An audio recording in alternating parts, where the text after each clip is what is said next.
Dünyada elə hadisələr var ki, onlar sadəcə idman yarışı deyil, Olimpiya oyunları, kosmosa ilk uçuş, Berlin divarının dağılması kimi hadisələr bəşəriyyətin yaddaşında xüsusi yer tutur.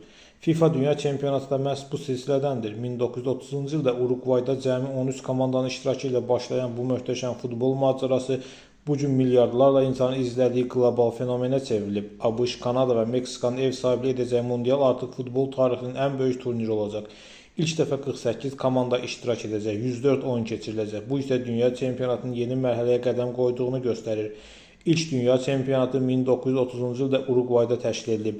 Cəmi 13 komanda iştirak edib. Finalda Uruqvay Argentinanı 4-2 hesabı ilə məğlub edərək tarixdə ilk dünya çempionu olub. Bu turnir futbolu qlobal gücə çevriləcəyinin ilk siqnalı idi. 1934-cü ildə İtaliya yarışı ev sahibliyi edir. Futbolun Avropaya köçü ilə ilk dəfə seçmə mərhələ tətbiq edilir. Mussolini İtaliyasına keçirilən mundial siyasi çalarları ilə də yadda qalır. Finalda İtaliya Çexoslovakiyanı məğlub edir və ilk titulunu qazanır. Sadəcə 3-cü mundial 1938-ci ildə Fransada təşkil olunur. 2-ci Dünya müharibəsindən əvvəlki son mundialda İtaliya ardıcıl ikinci dəfə dünya çempionu olur. Bir il sonra dünya müharibəsi başlayır.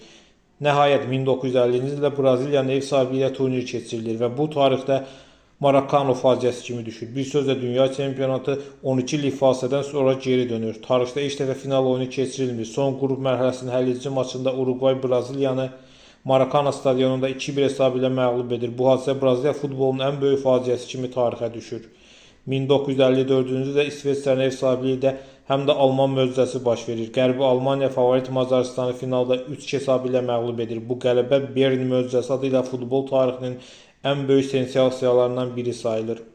Bundan 4 il sonra İsveç yarışı keçirilir və Kral Pele doğulur. 17 yaşlı Pele dünya səhnəsinə çıxır. Braziliya ilk dünya çempionluğunu qazanır. Futbol yeni əfsanəsini tapır. 1962-ci ildə bu məsuliyyəti Çili daşıyır. O vaxt Braziliya hegemonluğu davam edir.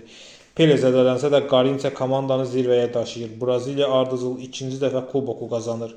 1966-cı ildə isə futbol evə qayıdır. İngiltərə yeganə dünya çempionluğunu qazanır. Finalda Qərbi Almaniyanı 4-2 hesabı ilə məğlub edir.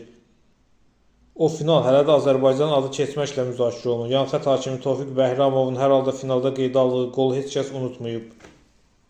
Pele, Jairzinho, Rivalinho, Tostao və Carlos Alberto. Bir çox mütəxəssis 1970-ci il Braziliyasını bütün dövrlərin ən güclü milli komandası hesab edir. Braziliya 3-cü dəfə çempion olur. 1974-cü ildə Federal Almaniya Total futbol savaşı. Cruyff'in Niderlandı və Beckenbauer'in Almaniyası finalda üzə gəlir. Qalib Almaniya olur.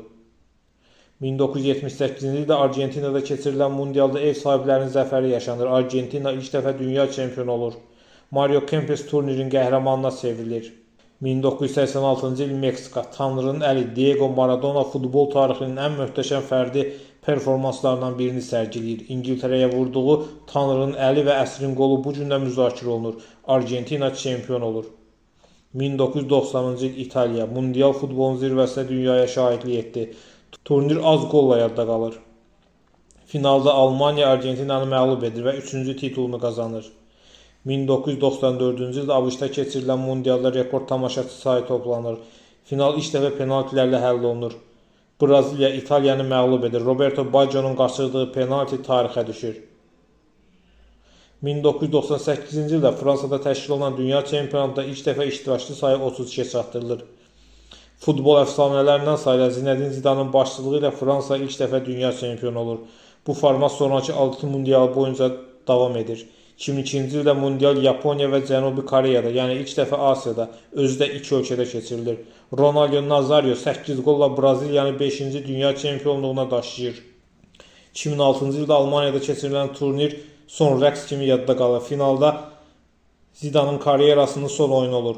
O, İtalyalı Marco Materazzi'yə vurduğu baş zərbəsi həmin çempionatın ən çox müzakirə olunan məsələsidir. 2010-cu ildə mundial Cənubi Afrika Respublikasında baş tutur.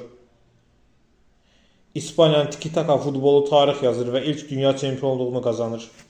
2014 Braziliya dünya futbolunun ən böyük sensasiyalarından biri yaşanır. Almaniya yarım finalda Braziliyanı 7-1 hesabı ilə darmadağın edir. Finalda isə Argentinanı məğlub edərək 4-cü dəfə çempion titulunu qazanır.